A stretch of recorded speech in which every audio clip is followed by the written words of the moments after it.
socijalnim standardom nisu zadovoljni umirovljenici, to su i pokazali još jednim prosvjedom. Blok Umirovljenici zajedno ponovno traži veće mirovina. Ministar Piletić odgovara kako je sve režirano u svrhu predsjedničke kampanje, jer vlada kaže radi za umirovljenike. Točno u podne odjekivali su zvižduci umirovljenika na glavnom zagrebačkom trgu. Ono što je nužno dobro, bilo je prava inspiracija.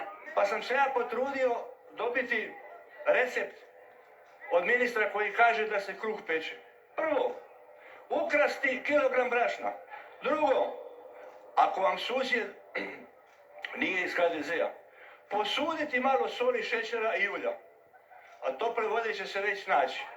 Drugi prosvjed u režiji Bloka Umirovljenika zajedno s istim zahtjevima. Veće mirovine za sve s drugom računicom. Ja sam svoga muža izgubila i sama živim i borim se sa 37 njegovih eura. Svi mi imamo iste brige, iste probleme, ne male penzije, ne jedva skrpamo kraj s krajem.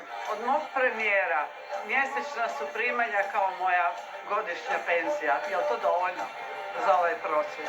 Tražile su se ostavke vladajućih, žele mirovinu u iznosu od 60% prosječne plaće, što je davno i obećano, a još nije ispunjeno. Hoćemo li čekati 2028. godinu da se dogodi neko obećanje vladi, a znamo koliko ih je bilo? Ili ćemo učiniti sve da to bude što prije, a mi kažemo odmah, bez odlaganja.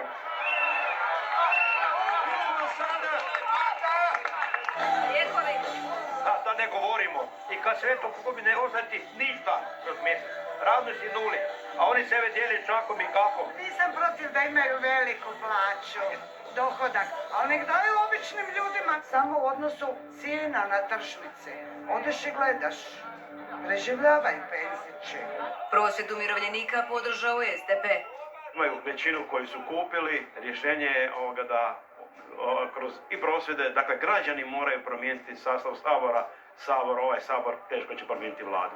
On je oglušio se na sve naše zahtjeve, ali jednog dana će morat popustiti. Ja sam Penzić, ne voli me Plenkić, a tu piše 80% za sve, ne samo za neke.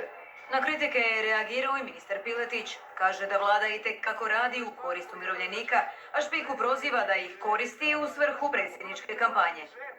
Da je kojim slučajem HDZ prihvatio njegovu kandidaturu na našim listama za parlamentarne izbore, on bi danas najvjerojatnije bio i na novom našem božićnom domjenku. Danas taj, nakon što je bio na Pantovčaku i dogovorili strategiju, organizira diljem Hrvatske prosvjede umirovljenika. Ipak, diljem Hrvatske još uvijek ima građana koji žive na rubu siromaštva.